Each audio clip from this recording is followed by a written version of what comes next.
Minha mãe é a figura que eu tenho mais proximidade. Eu morei uma época com meu pai. A minha mãe hoje ela tem 40 anos. Eu morei com eles dois durante o período até os meus 11 anos, mas aí eles se separaram. E aí eu fiquei morando só com minha mãe. É uma pessoa que eu tenho a maior referência da minha vida, assim. É uma figura que eu amo muito e que tem uma história que pra mim é incrível, assim. É filha, né, de garimpeiro, de lavadeira. Sua mãe faz o quê?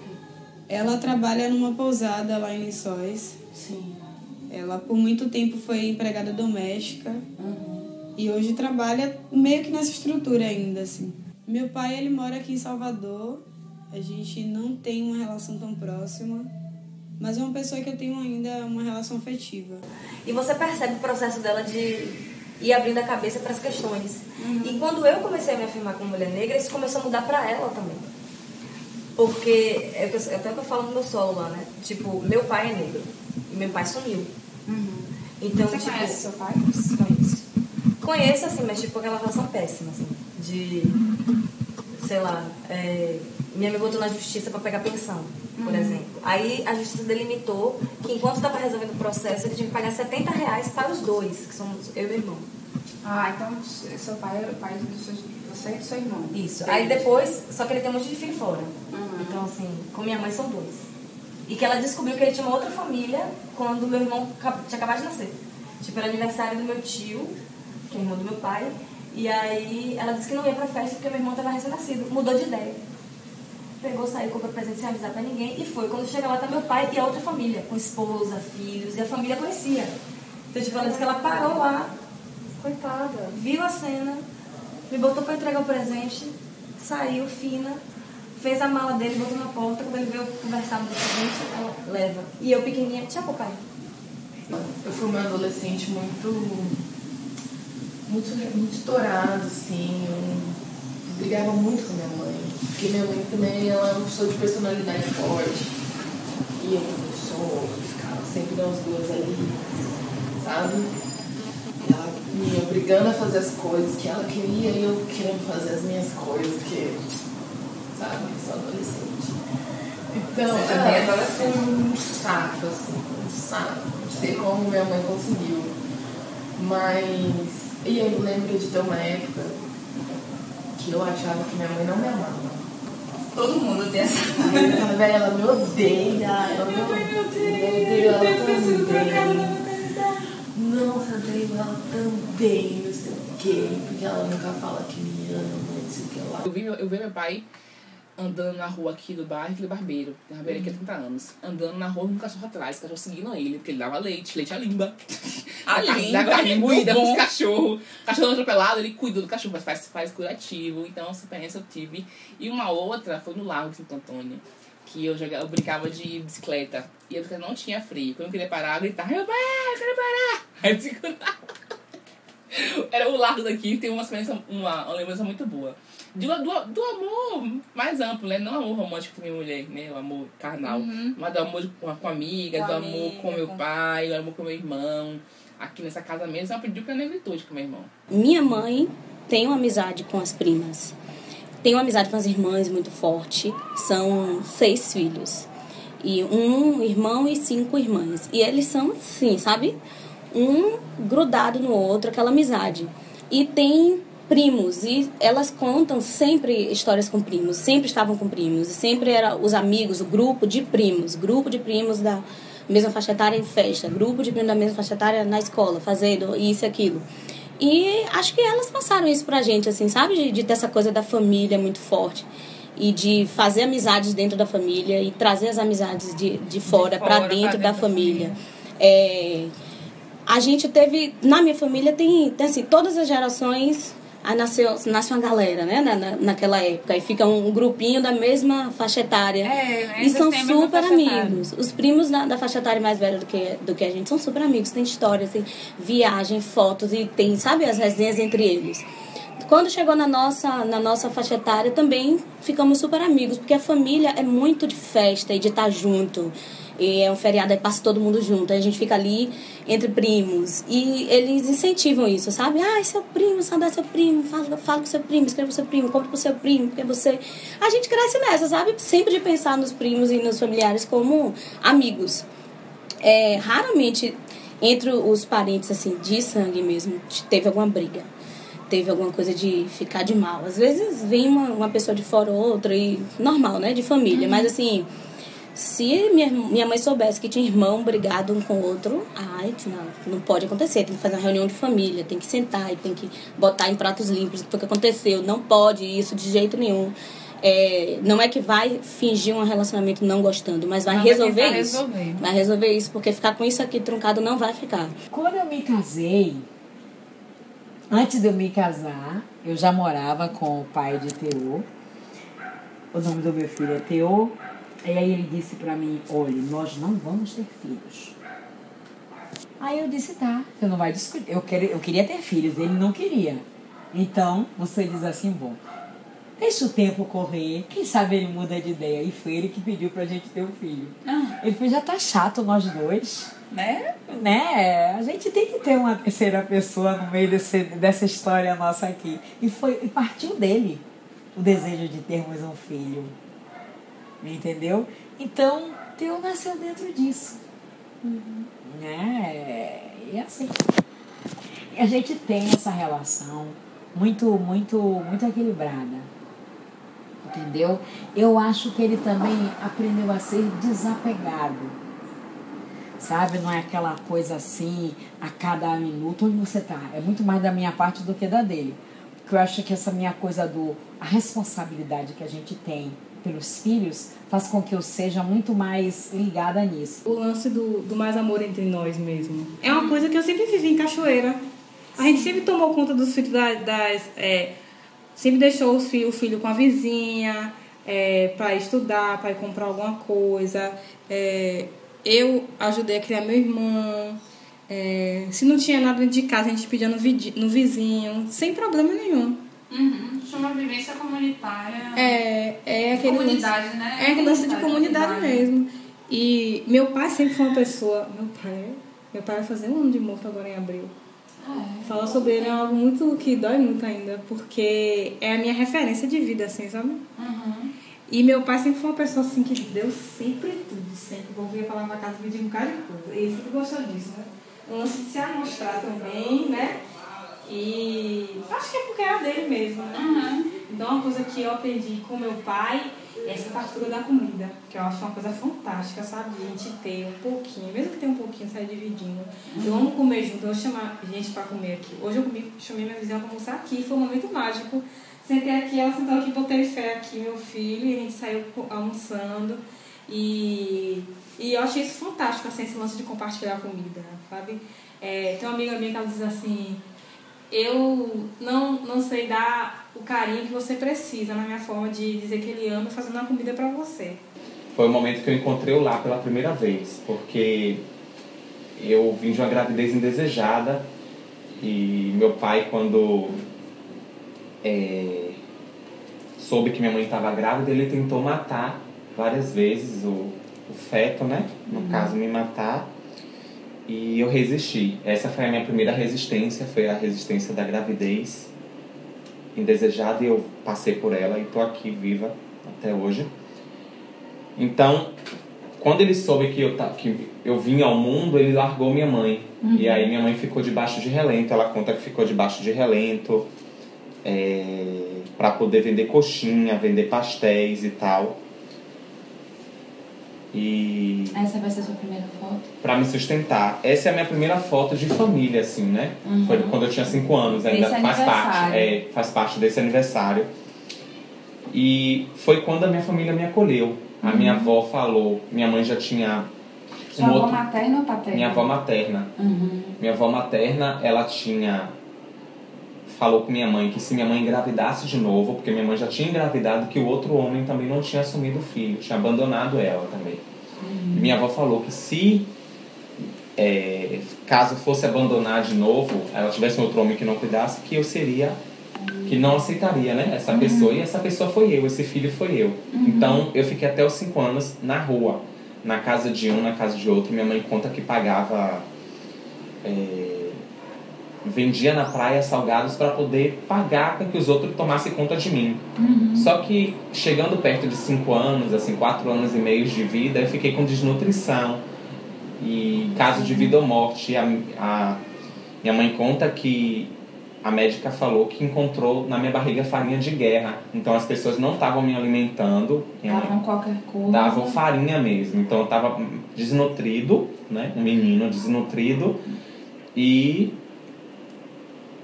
com a barriga muito grande e eu poderia morrer. Então aí meus avós ficaram com pena da situação.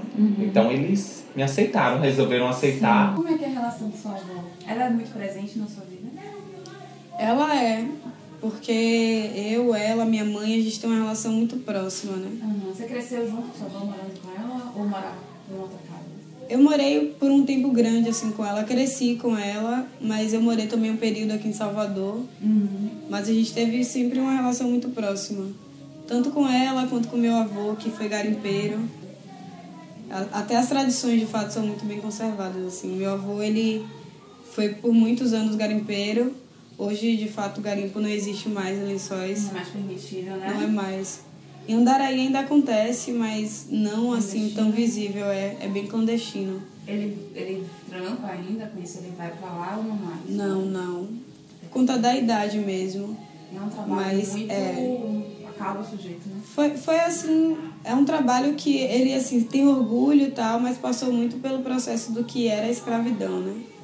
Dos senhores de explorarem aquele corpo ali, desumanizarem aquele corpo negro e tal. Mas ele tem uma relação muito grande assim com o que ele viveu enquanto garimpeiro e minha avó enquanto lavadeira, né? Mas eu aprendi a construir essa afetividade, a entender essa afetividade assim, e tento ajudar outras pessoas, né? Conversar com elas, né? Entender o papel e exercer isso que eu não tive com meu filho, né? E fé é uma criança muito iluminada, né? O nome Ifé significa amor. Então, tudo parte desse princípio. Quando eu e o pai dele, a gente pensou no nome, a gente queria um nome de origem africana, e aí, de repente, a gente bateu no olho e fé. Faltou, né? A gente bateu no olho e fé, assim, nossa, que nome lindo. E fé significa amor. Assim, tudo que é o que a gente viveu, né? E fé foi feito com uma criança feita com muito amor, foi uma criança criada com muito amor meu e do pai dele. E Fé é uma criança que frequenta espaços feministas, espaços de mulheres pretas. Para onde eu vou, ele vai. No meu trabalho de turbantar as mulheres, nas minhas palestras, onde poder levar ele, eu levo. Vivencia com as crianças do meu bairro, sabe? Então, e eu converso muito com ele.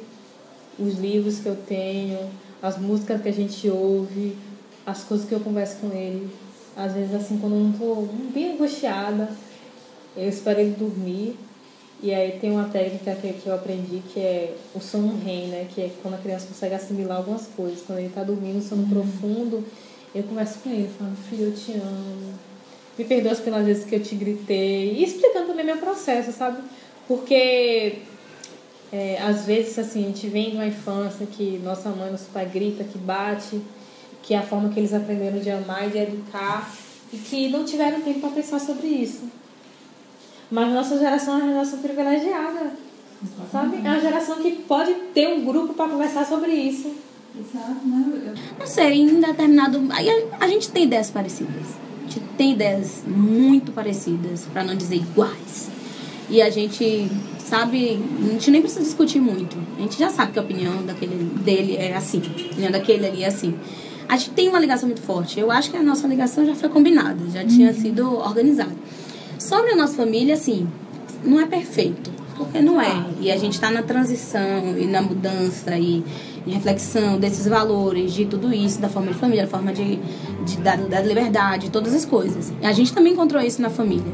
Mas eu acho que aquela coisa, na nossa família, as nossas mães, matriarcas e tal, defendem essa coisa da família, a família tradicional. Não a família tradicional, mas a coisa assim de família, do que é família. Então, tipo assim, a gente tem isso assim na nossa família, no ar. e dito diversas vezes, mas tipo, família tem que contar com família. Pode contar com todos os amigos, mas também tem que contar com família.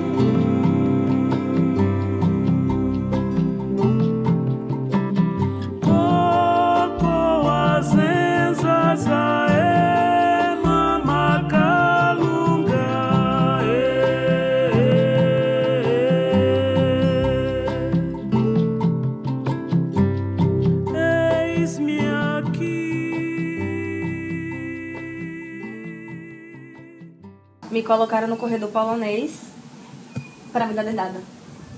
Tipo, eu passei o corredor inteiro e aí no último o cara me beijou. Eu mordi a língua e saí correndo com medo. Tipo, deixei ele lá meio que sangrando, os amigos tudo meio... não sei o que lá. Mas esse corredor parecia que não acabava. Então assim, se isso era ser paquerada, eu não queria também. Eu não lembro de nada que aconteceu e tal.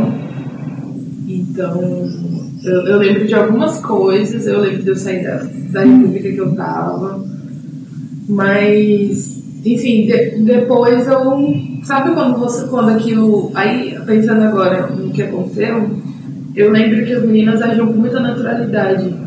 Eu lembro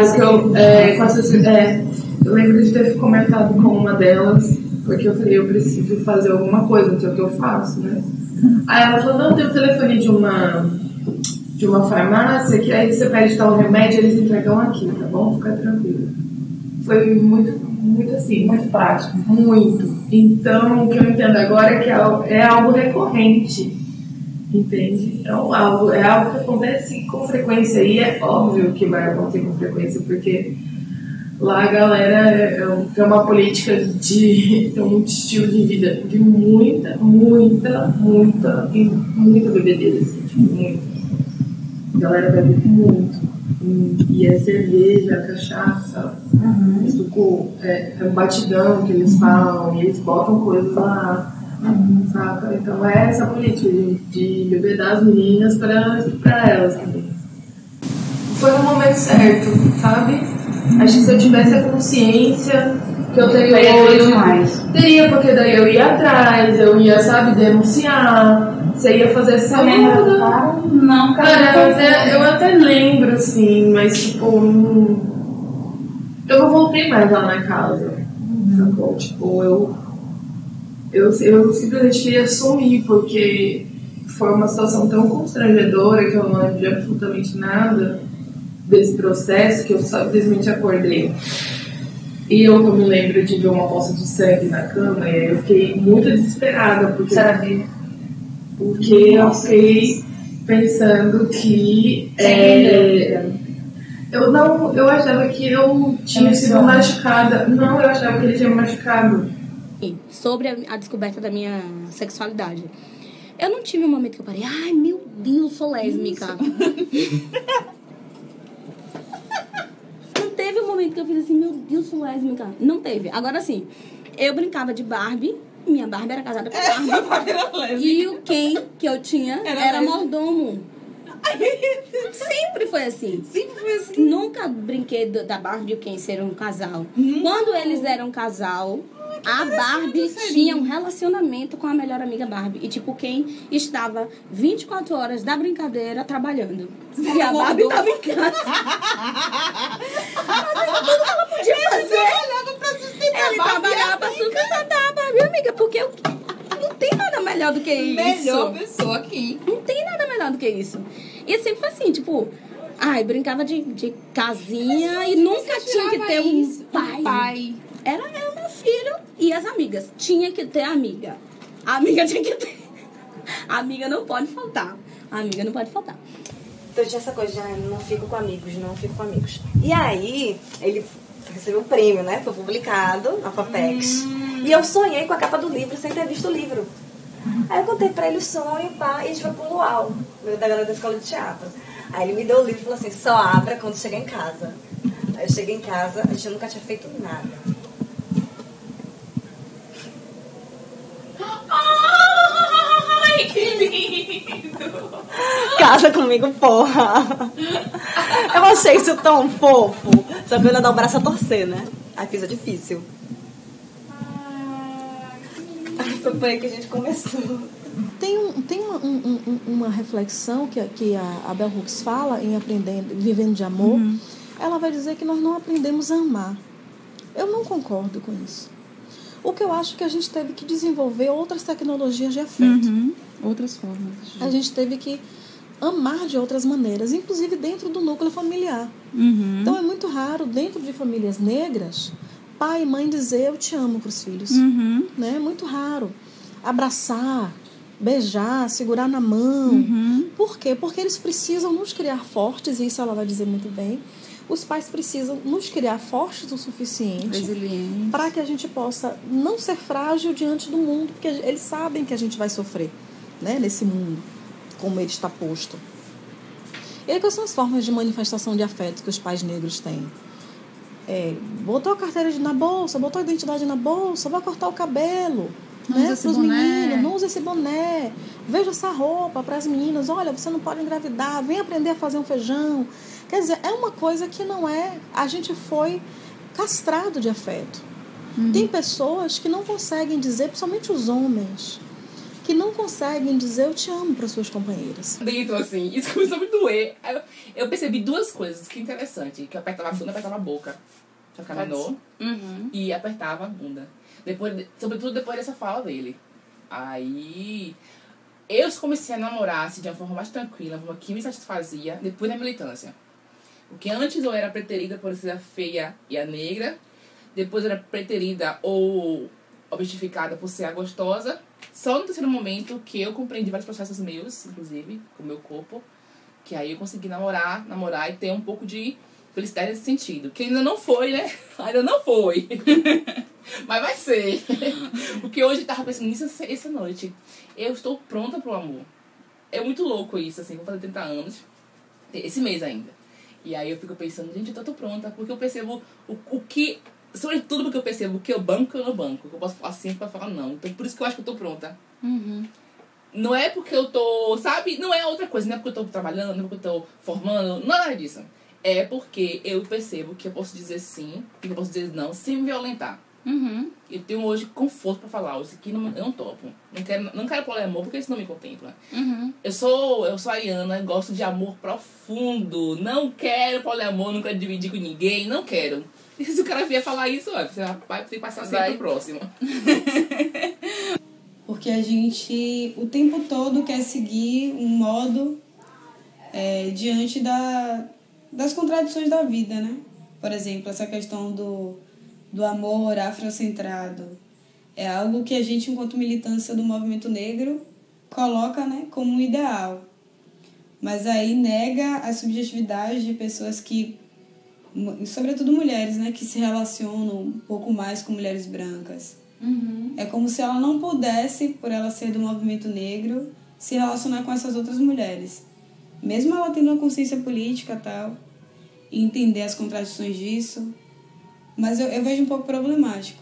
E eu, ainda casada, eu criei um grupo chamado Amor Preto, que esse grupo era um grupo acadêmico para ver textos e discutir sobre isso, mas aí no grupo não foi para frente. Então essa sempre foi uma vontade minha, de ter um grupo para discutir, de falar sobre afetividade. Mas eu não queria pensar só nessa questão desse amor romântico, desse amor amante, né? Mas discutir todas as relações. E aí eu percebo que o quanto nós, mulheres negras, a gente sofre com esse processo da solidão, mas a gente não quer se colocar para o outro enquanto esse ser frágil também, né? Que sofre, que vive com as consequências disso. E aí tem uma parte do texto que diz, né, que a gente sempre é aquela companheira da mulher branca que sofre com os impactos da afetividade. É a companheira do homem negro, que também sofre com esse pouco do impacto da afetividade. Mas não tem alguém para o nosso lado, para a gente também descarregar assim, né, as consequências disso. Então, o auto-amor ele é necessário, né? Acho que de todas as minhas relações, que são extremamente intensas, eu pude perceber essa necessidade do auto-amor. Esse campo do afeto é um campo também de violência, é um campo também de dominação. Então, eu acredito que, na verdade, a solidão da mulher negra, e eu penso muito sobre isso, né? não é apenas a gente terminar a vida sozinho, mas é a gente caminhar na vida sozinha, né? A gente dá conta dos outros e a gente está sempre precisando demandar que o outro venha participar. Eu me senti mais tranquila, mais equilibrada mentalmente. Adentrei dentro de uma faculdade por FIES, pelo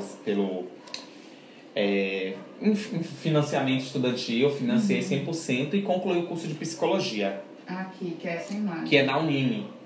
Sim. E esse é o convite, assim. Esse convite representa para mim uma glória muito grande. Saiu também em vários jornais na época e tudo. A primeira mulher trans a se formar em psicologia em Salvador, assim. E essa foi a maior conquista que eu tive. Foram duas, na verdade, porque além de eu me formar em psicologia, como você está vendo aqui, eu fui a oradora da turma. Que lindo. Então, assim, foi incrível mesmo. Foi incrível. Foi um sentimento de esperança de que as coisas poderiam e podem mudar um dia. Porque a gente sabe que travestis e transexuais não ocupam esses espaços, né? E hoje a gente tem muitas travestis e transexuais ocupando, mas são brancas, não são da minha realidade, assim. Dans mes chansons et des voyers dans ma maison, je voulais te tirer, je me retire plus, je dors plus la nuit, j'avais 100 ans, mais tu n'es pas là, si je te rêve tant pis, quand tu t'en vas, je dors plus la nuit, mais tu n'es pas là, et tu sais que j'ai envie d'aller là-bas, la fenêtre d'en face, et visiter ton paradis.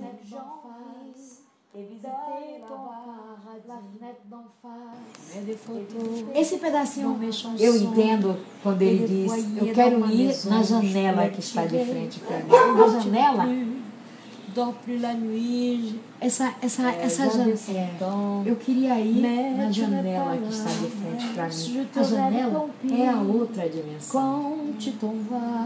Entendeu? Então, você sabe que eu tenho vontade de ir visitar o teu paraíso. Sabe? A vontade que o tempo passe para que a gente se encontre um dia. Imagine que essa letra de canção me acompanha desde que eu... Antes de eu conhecer meu marido. Sim, mesmo. E eu estava lá na França já. Eu vim para a Bahia e... Por que eu estou aqui? Por causa de orixá. Cada um vem à Bahia por um motivo, por causa de orixá. Sim. Eu fiquei muito doente, muito doente. Eu não consegui ter a saúde lá. Aí tive que voltar às origens da minha família. Porque aí alguma aí... Tomando conta. A senhora quer ir para onde, minha tia? Eu digo, eu vou tomar um táxi que eu estou trabalhando. Então a senhora espera aí. Aí ele fez o trânsito todo parou. Todo mundo veio botar para Joguel. Era para ver a velhinha, a esposa de Ogum, que Ogum estava mandando botar no táxi. Mas é um campo de amor, assim, é um campo de... É muito... Não sei se é muito doido, né? Mas faz muito sentido para mim, porque todo esse processo, né? Todos esses processos que eu passo, dessas descobertas, até de identidade, né? Desse reconhecimento também que eu te falei, desse ser mulher negra, tem tudo a ver com minha espiritualidade, né? Eu não fui descobrir isso através de uma militância, participando de um grupo, isso, aquilo, coisas políticas ou sociais, né? Social por conta da minha estadia aqui nesse espaço, mas é muito o trabalho espiritual que vai me dando essa consciência, né? Parece que vai emergindo esse tanto de informação e aí, por conta da realidade que eu vivo, fazendo encaixando meio que as peças, assim. Isso também, né, envolvendo esse caminho espiritual, né? Também, meu, assim, essa caminhada. Porque foi a espiritualidade que conseguiu me abarcar, assim, em todas as minhas questões, angústias que eu trazia antes da infância, da adolescência, uma coisa melancólica, assim, uma tristeza. E foi o ponto gatilho ali para ir mudando, né? Para sentir esse acolhimento. Eu me sinto acolhida, assim. E compreendendo tudo. É dentro do espaço, né, desse âmbito espiritual que eu compreendo. Porque a realidade, o contexto político, social não dá conta, sabe? Porque senão fica muito denso, é muito pesado. Um amigo, porque na nossa maneira de pensar, na nossa maneira de ver a vida, o fato do corpo parar, as coisas não terminam ali. Entendeu? E isso é maravilhoso. E o meu filho vai pelo mesmo caminho, sabe? Diante do corpo inerte do pai dele, ele estava na UFBA e não sabia de nada, e aquela coisa, vamos procurar o filho dela para dizer o que aconteceu com o pai, tá? Claro que ele chega, recebe essa notícia, mas ele só olhou o corpo e fez assim. E aí depois, somente nós dois, somente nós três, né? Ele disse pra mim, mãe, meu pai é um cara tão legal que gente como ele não morre nunca. Como é que você vai dizer isso em lágrimas? De jeito nenhum. Entendeu? Eu na cerimônia, né? No cemitério, eu disse uma coisa que eu ouvi, não sei se foi no programa da Ana Maria Braga, o testemunho de alguém. Aí eu disse, olha, aconteceu comigo como aconteceria, como acontece com qualquer pessoa todos os dias em todas as partes do mundo. É um amor muito lindo, é um amor muito grande, e a gente não se desligou, a gente não vai se desligar nunca. E eu poderia muito bem estar perguntando hoje ao bom Deus, perguntando ao Oxalá, perguntando aos meus orixás, por que eu estou passando por isso? E aí, essas entidades devolveriam com a outra pergunta. E por que não você? Em que eu sou diferente de outras pessoas para não passar por aquilo? Simples assim. Então, a gente encarou e a gente encara desse jeito. Mais me empodera hoje é a experiência do amor. O amor por mim, o amor pelas mulheres, o amor pelo meu trabalho. Pra mim é isso. E essa experiência, eu só consegui viver pouco ainda, na verdade, né? Viver ela percebendo o quanto o racismo e o machismo botou a mão na experiência de amor. Quanto ele me impediu de viver essa experiência. Mesmo com nossas singularidades, as características que são absolutamente pessoais, individuais, quando juntas e somadas as nossas vozes, reconhecemos que somos muito mais coletivas, que temos histórias que se aproximam, que nos ligam e que nos fazem uma grande coletividade, unidas por laços tão invisíveis quanto visíveis, tão reconhecíveis quanto indizíveis. Afeto, amizade, irmandade, diferenças.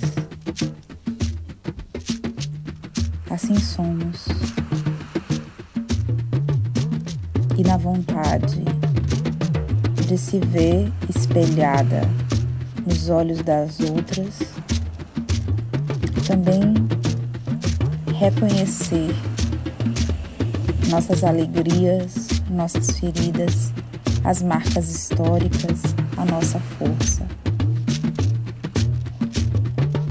Se saber mais, se saber forte, se saber frágil.